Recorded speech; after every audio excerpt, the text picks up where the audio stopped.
사도신경으로 우리의 신앙을 고백하며 새벽 예배 하나님 앞에 올려드리겠습니다. 전능하사 천지를 만드신 하나님 아버지를 내가 믿사오며 그 외아들 우리 주 예수 그리스도를 믿사오니 이는 성령으로 잉태하사 동정녀 마리에게 나시고 본디오 빌라도에게 고난을 받으사 십자가에 못 박혀 죽으시고 장사한 지 사흘 만에 죽은 자 가운데서 다시 살아나시며 하늘에 오르사 전능하신 하나님 우편에 앉아 계시다가 저리로서 산자와 죽은 자를 심판하러 오시리라. 성령을 믿사오며 거룩한 공예와 성도가 서로 교통하는 것과 죄를 사하여 주시는 것과 몸이 다시 사는 것과 영원히 사는 것을 믿사옵나이다. 아멘.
오늘 우리에게 주시는 하나님 말씀은 시편 128편 1절부터 6절까지의 말씀입니다. 여호와를 경외하며 그의 길을 걷는 자마다 복이 있도다. 내가 내 손이 수고한 대로 먹을 것이라. 내가 복되고 형통하리로다.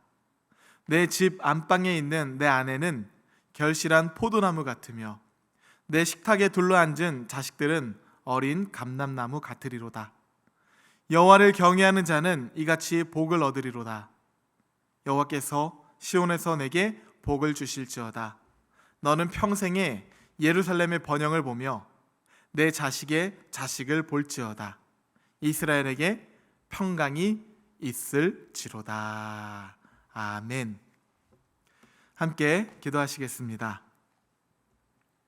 사랑의 하나님, 오늘도 우리에게 선물 같은 하루를 허락하시고 무엇보다 첫 시간을 주의 성전으로 인도하여 주시니 감사합니다.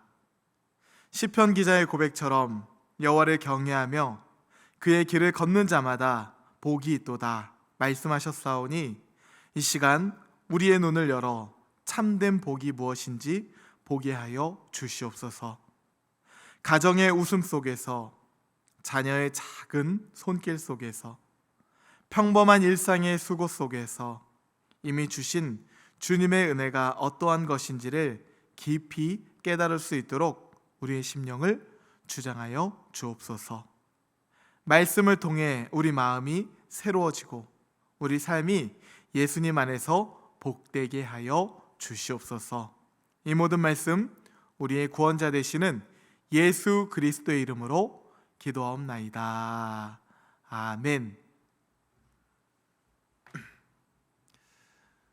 할렐루야. 네, 오늘은 복은 하나님 주시는 선물입니다 라는 제목으로 하나님 말씀 전하도록 하겠습니다. 시편 128편은요 지혜시입니다. 그리고 그 서문을 이렇게 선포하며 시작해요. 여호와를 경외하며 그의 길을 걷는 자마다 복이 있도다. 복에 대한 성경적 정의, 성경적 시각을 우리에게 가르쳐주고 있습니다. 여호와를 경외하며 그의 길을 걷는 자마다 복이 있도다. 우리가 흔히 생각하는 복은 그 범주가 크게 다르지 않습니다. 무언가를 얻는 것, 얼마나 많이 벌었는가, 얻었는가 라는 생각을 크게 벗어나지 못하죠. 자녀가 잘 되고 물질적으로 넉넉해지고 원하는 것을 얻는 것을 복이라고 여깁니다. 또 다른 한편으로는 어떤 특별한 행운을 만나는 것을 복이라고 생각하는 경향이 있죠. 로또와 같은 것 말이죠. 그러나 영국의 신학자인 데이비드 깁스는 우리의 인생을 개인이 아니라 기프트라고 말합니다. 삶은 무언가를 얻으려, 이루려 사는 것이 아니라 그 자체가 기프트, 하나님의 선물이라는 것이에요. 그래서 그는 이렇게 말합니다. 인생의 의미는 내가 스스로 만들어내거나 세상 어디에서 찾아내는 것이 아닙니다. 배우자를 만나거나 자녀를 두거나 부자가 되는 데서 의미가 생기는 것도 아닙니다. 진정한 의미, 참된 복은 하나님께서 나에게 이 땅에서의 삶을 주셨다는 사실을 깨닫고 그 삶을 선물로 감사히 받아 누릴 때 하나님의 복을 누리게 된다고 이야기합니다. 이것을 시편 기자는 이렇게 선포하는 거예요. 여호와를 경외하며 그의 길을 걷는 자마다 복이 있도다. 그러나 우리는 여전히 내가 생각하는 개념의 복, 그 범주에서 잘 벗어나지 못합니다. 벗어나지 않으려 합니다. 우리는 성경에 나오는 이스라엘 백성들의 모습 속에서 반복되는 이러한 모습을 우리가 발견하게 됩니다. 예레미야 말씀을 보면 하나님께서 이렇게 탄식을 하십니다. 내 백성이 두 가지 악을 행하였나니 곧 그들이 생수에 근원되는 나를 버린 것과 스스로 웅덩이를 판 것인데 그것은 그 물을 가두지 못할 터진 웅덩이들이니라. 하나님 백성이 두 가지 악을 행했다고 하나님이 고발하십니다. 하나는 생수의 근원이 되시는 하나님을 그들이 버렸다는 거예요. 또 다른 하나는 스스로 웅덩이를 팠다는 것이요. 이게 무슨 말인가 하면 우리나라는 계절을 봄, 여름, 가을, 겨울 4계절로 구분을 하죠. 이스라엘은 계절이 아닌 기후로 구분을 합니다. 우기와 건기예요. 우기는 11월부터 이듬해인 3월까지 이어집니다. 우기에는 비가 많이 내려요. 이른 비도 내리고요, 늦은 비도 내리고요, 소나기처럼 내리는 겨울비도 내립니다. 반면에 건기에는 비가 전혀 내리지 않아요. 그리고 뜨거운 이 열기가 가득합니다. 그래서 이스라엘에는 어떤 문화가 있느냐 하면 웅덩이를 여러 개를 막 파놓아요. 우기 때 내린 빗물을 그 웅덩이에 받아서 건기 때뿐만이 아니라 상시 사용하는 문화가 있었습니다. 쉽게 표현하면 웅덩이가 냉장고 같은 역할을 한다고 볼 수가 있는 것이에요. 장점이 있죠. 눈에 보이기도 하고요. 웅덩이는요, 내가 원할 때 언제든지 내가 원하는 방식으로 끌어다가 물을 사용할 수가 있습니다. 예측 가능하고 안정적이에요. 반면에 하나님은 어떻습니까? 눈에 보이지가 않으시죠. 예측 가능한 분도 아니신 것 같아 보여요. 내가 원하는 때에 내가 원하는 방식이 아니라 하나님의 때에 하나님의 방식이라고 말씀을 하십니다.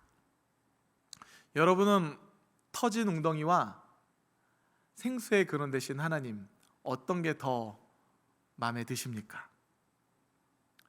지금 그 말씀을 하고 있는 거예요. 너희가 생수의 근원이 되는 나를 버리고 스스로 웅덩이나 파는 인생이 되었다. 그런데 덧붙여서 이렇게 말씀하십니다. 그것은 그 물을 가두지 못할 터진 웅덩이들이니라. 냉장고가 음식을 오랫동안 신선하게 보존해주고 내가 원하는 때에 내가 원하는 방식으로 꺼내 먹을 수 있도록 해주니 우리 삶을 편하고 예측 가능하게 만들어줍니다. 그러나 그렇다고 해서 그 냉장고가 음식을 영원히 보존할 수 있는가? 그럴 수 없죠. 그 한계가 명확히 드러납니다. 냉장고는요, 그들이 파놓았던 웅덩이는요, 우리의 통장이 될 수도 있고요, 내가 가진 주식이 될 수도 있고요, 부동산이 될 수도 있어요. 다시 한번 이 예레미야서의 말씀을 들어보시기 바랍니다. 내 백성이 두 가지 악을 행하였나니 곧 그들이 생수에 근원되는 나를 버린 것과 스스로 웅덩이를 판 것인데 그것은 그 물을 가두지 못할 터진 웅덩이들이니라. 빛도 마찬가지죠. 전구는 주변을 환하게 비춰주지만 이 전구가 내는 빛은요, 생명을 만들어내지 못합니다. 그러나 태양은 달라요. 태양은 단순히 세상을 밝히는 것을 넘어서 우리에게 꼭 필요한 비타민을 공급해 주고요, 만물을 자라나게 하는 생명의 근원이 됩니다. 그런데 다윗은 19편 말씀에서 여기서 한 걸음 더 나아가서 이렇게 고백하고 있어요. 해는 그의 신방에서 나오는 신랑과 같고 그의 길을 달리기 기뻐하는 장사 같아서 하늘 이 끝에서 나와서 하늘 저 끝까지 운행하며 그의 열기에서 피할 자가 없도다. 여호와의 율법은 완전하여 영혼을 소성시키시며 여호와의 증거는 확실하여 우둔한 자를 지혜롭게 하며 여호와의 교훈은 정직하여 마음을 기쁘게 하고 여호와의 계명은 순결하여 눈을 밝게 하시도다. 다윗은 먼저 태양의 강렬함이 어떠한 것인지를 강력하게 이야기합니다. 태양은 그의 신방에서 나오는 신랑과 같고 그의 길을 달리기 기뻐하는 장사 같아서 하늘 이 끝에서 저 끝까지 운행하기 때문에 그 태양의 열기에서 피할 자가 아무도 없다는 거예요. 정말 그렇습니다. 태양은 만물을 자라나게 하는 생명의 근원이 돼요. 이 태양의 열기, 빛 가운데서 피할 것은 아무것도 없어요. 그렇게 태양의 강렬함을 말한 후에 시편 기자는 곧바로 그렇다면 여호와의 계명이 어떠한 것인지를 선포하기 시작합니다. 여호와의 율법은 완전하여 영혼을 소성시키시며 여호와의 증거는 확실하여 우둔한 자를 지혜롭게 하며 여호와의 교훈은 정직하여 마음을 기쁘게 하고 여호와의 계명은 순결하여 눈을 밝게 하시도다. 태양이 제 아무리 강하다 하더라도 사람의 내면 깊은 곳까지 닿을 수는 없다는 것이에요. 우리의 영혼을 만지고 새롭게 할 수 있는 능력이 태양에게는 없습니다. 그러나 하나님의 말씀은 다릅니다. 말씀은 우리의 영혼 깊은 자리까지 스며들어서 다시 살리시고 지혜 없는 자를 지혜롭게 하신다 말씀하세요. 또한 우리 마음에 닿아서 그것을 바르게 하시고 기쁨을 회복시키시며 우리의 흐려진 눈을 밝히신다고 말씀하고 있어요. 여러분, 이 차이를 보셔야 합니다. 전구와 태양을 비교할 때 전구는 잠시 어둠을 밝힐 뿐이고 태양은 생명을 살려내요. 그런데 성경은 여기서 더 나아가 태양조차 미치지 못하는 우리의 깊은 내면, 영혼까지 닿는 것이 바로 하나님의 말씀이라고 증언합니다. 그 말씀이 우리의 영혼을 살리고 뼛속 깊이 활력을 불어넣는다 말씀하시는 거예요. 이것이 바로 오늘 본문의 고백입니다. 여호와를 경외하며 그의 길을 걷는 자마다 복이 있도다. 복은요, 전구나 태양처럼 단순히 겉을 밝히는 데 그치지 않습니다. 하나님의 말씀과 임재가 우리의 영혼을 살리고요, 내 삶 전체를 새롭게 할 때 비로소 누리게 되는 기프트, 하나님의 선물이라는 것이에요. 그때 우리는 일상의 모든 순간이 얼마나 큰 감사이며 또 얼마나 놀라운 은혜인지를 깊이 깨닫고 누리며 살아가게 될 것입니다. 그 은총을 입으며 누리고 살아가는 이 시편 기자의 고백을 계속해서 한번 들어보십시오. 내가 내 손이 수고한 대로 먹을 것이라. 내가 복되고 형통하리로다. 내 집 안방에 있는 내 아내는 결실한 포도나무 같으며 내 식탁에 둘러앉은 자식들은 어린 감람나무 같으리로다. 여호와를 경외하는 자는 이같이 복을 얻으리로다. 여호와께서 시온에서 내게 복을 주실지어다. 너는 평생에 예루살렘의 번영을 보며 내 자식의 자식을 볼지어다. 이스라엘에게 평강이 있을지로다.